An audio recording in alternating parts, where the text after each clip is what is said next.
بسم الله الرحمن الرحيم.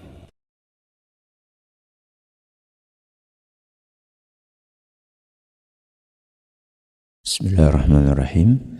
Assalamualaikum warahmatullahi wabarakatuh. Alhamdulillahi rabbil alamin. Assalatu wassalamu ala nabiyyina Muhammadin wa ala alihi wa sahbihi ajma'in wa ba'd.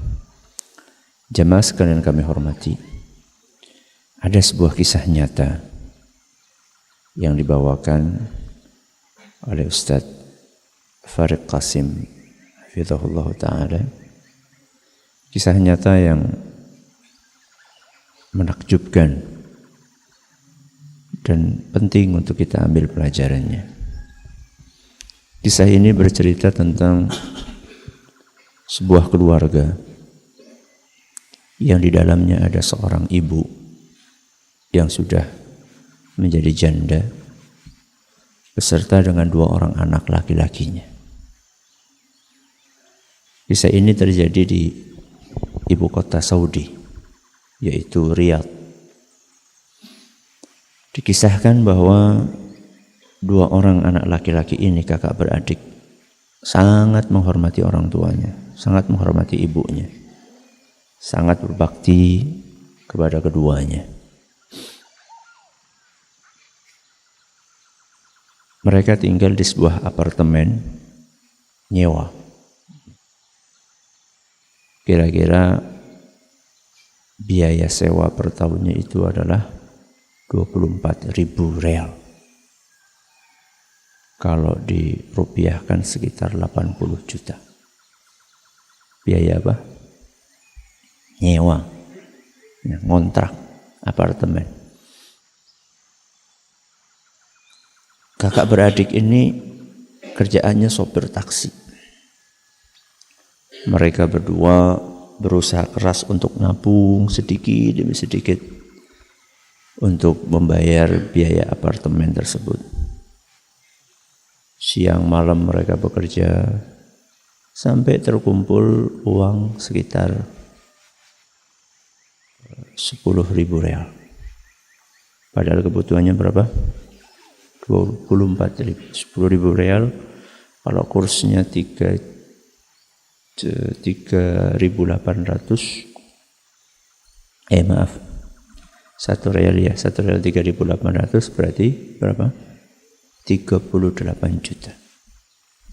Kerja siang malam, banting tulang, peras keringat, kumpul uang 38 juta. Uang yang sangat berharga untuk mereka karena itu hasil jerih payah mereka. Akhirnya uang itu sama mereka diikat pakai karet, kemudian dibungkus plastik supaya lebih aman lagi dilakban sama mereka. Ini kan hasil jerih payah yang sangat berharga. Kemudian mereka simpan uang itu di bawah bantal. Di bawah bantal. Mereka berdua berangkat kerja. Ketika mereka berdua sedang bekerja, ibunya masuk ke kamar. Rapi-rapi kamar anaknya, bersih-bersih, nyapu. Nah, ketika sedang merapikan kasur anaknya itu, mau merapikan bantal, dia buka bantalnya nemu bungkusan plastik. Begitu dia nemu bungkusan plastik, langsung mukanya merah. Keningnya berkerut, marah. Baru kemarin dinasehati supaya enggak main kartu. Supaya enggak main kartu, domino. Masih lagi main. Tanpa pikir panjang, ibu itu mengambil bungkusan plastik itu dan segera dibakar sama ibunya. Gak lama kemudian si bungsu datang.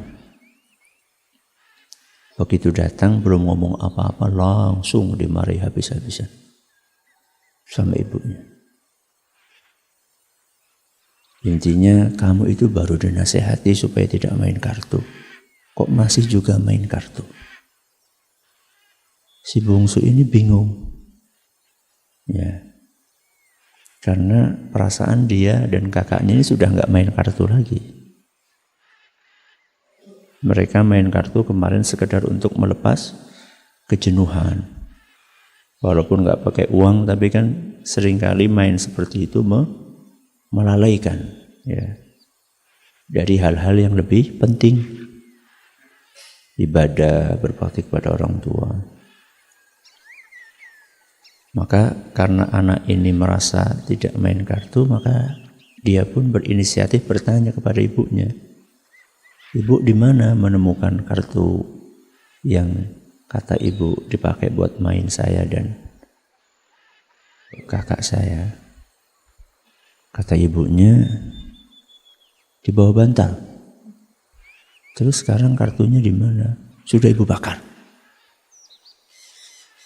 Maka anak itu diam. Dia langsung berkata, "Ibu, maafkan saya dan kakak. Kami berdua khilaf." Dia tidak marah. Anak itu tidak menyalahkan orang tuanya, tidak menuduh ibunya ini memfitnah dia, karena memang dia nggak main kartu sudah. Dia tidak katakan bahwa yang ibu bakar itu duit hasil kami bekerja, sama sekali tidak keluar. Anak itu, si bungsu, cuma mengatakan, "Ibu, saya minta maaf telah mengecewakan ibu." Maka emosi ibunya itu ketika anaknya minta maaf langsung turun. Ibunya melanjutkan aktivitas yang lainnya. Tidak lama kemudian kakaknya datang. Si adik cerita tentang kejadian yang tadi. Kakaknya langsung bertanya, "Apakah kamu jelaskan kepada ibu kita bahwa yang dibakar sama ibu itu uang hasil kerja keras kita?" "Tidak sama sekali," kata si bungsu. "Saya cuma minta maaf. Alhamdulillah ibu sudah tidak marah." Apa kata kakaknya? "Bagus. Jangan pernah membuat ibu kita sedih."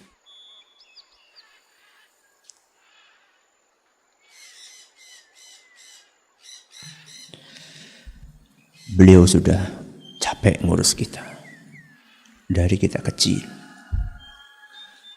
Kesalahan kita kepada ibu kita lebih banyak dibandingkan kesalahan beliau kepada kita. Kesalahan yang sengaja kita lakukan kepada ibu kita.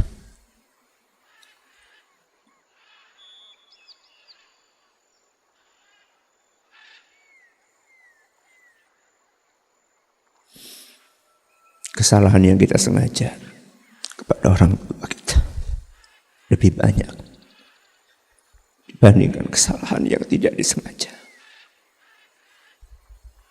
oleh orang tua kita kepada kita.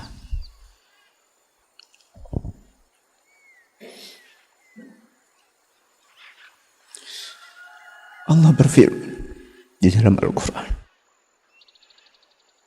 surat Al-Isra ayat 23, "Wa bil walidaini ihsan." Berbuat baiklah kepada kedua orang tua.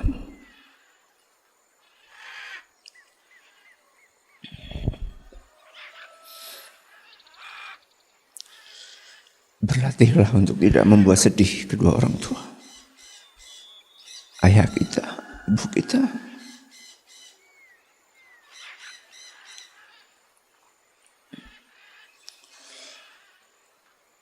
Selama itu kesalahan yang tidak disengaja, bahkan seandainya itu kesalahan yang disengaja. Seandainya itu kesalahan yang disengaja pun tidak ada bandingannya dengan kebaikan kedua orang tua kita kepada kita.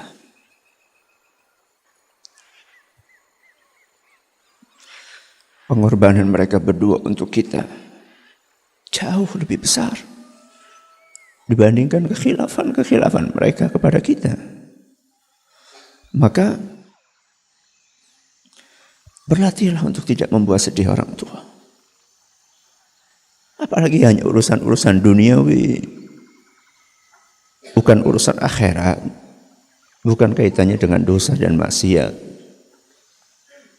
Anak itu sebaiknya mengalah kepada orang tuanya. Tidak menggurui orang tuanya. Tidak suka menyalah-nyalahkan orang tuanya. Kita ini mengaji, belajar agama, itu untuk memperbaiki perilaku kita. Terutama kepada orang tua kita. Terus apa manfaatnya ketika kita sering ngaji, akan tetapi perilaku kita kepada orang tua kita tidak berubah? Apa manfaat kita mengaji?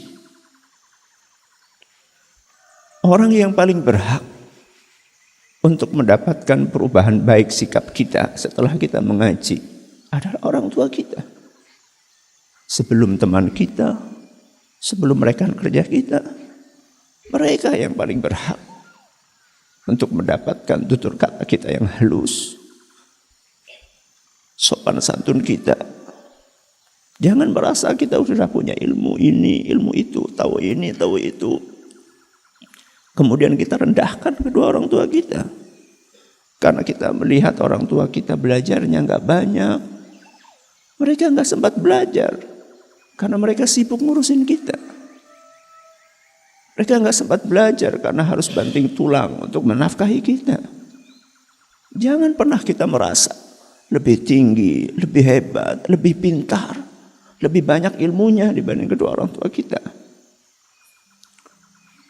Ada kesalahan ini, kesalahan itu, ditolerir, ya, dimaafkan.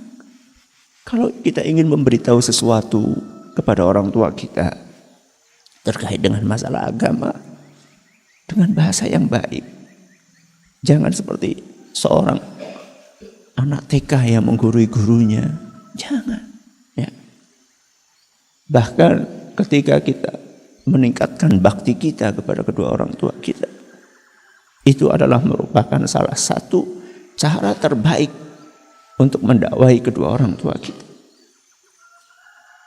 Ketika orang tua kita melihat, Masya Allah, anak saya setelah ngaji semakin halus tutur katanya, semakin sopan, maka orang tua sendiri akan tergerak hatinya. Nak, kamu belajar di mana?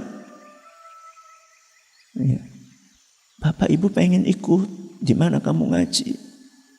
Tapi ketika kita setelah ngaji, justru perilaku kita semakin tidak baik, semakin tidak sopan, besar kepala, sombong, angkuh. Bagaimana orang tua akan tertarik dengan ilmu yang kita pelajari, dengan dakwah yang kita ikuti? Ya. Maka ingat pesan Allah Subhanahu wa taala dalam surat Al-Isra ayat 23. Wabil walidaini ihsana. Berbuat baiklah kepada kedua orang tuamu. Yang masih hidup, bersyukurlah.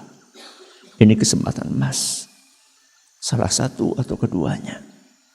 Yang sudah meninggal, masih ada pintu untuk berbakti kepada kedua orang tua. Jangan pernah berhenti untuk mendoakan keduanya. Mudah-mudahan Allah merahmati beliau berdua. Wallahu ta'ala a'la wa a'lam. Mudah-mudahan yang sedikit ini bermanfaat. Subhanakallahumma wa bihamdika asyhadu an la ilaha illa anta astaghfiruka wa atubu ilaik. Assalamualaikum warahmatullahi wabarakatuh.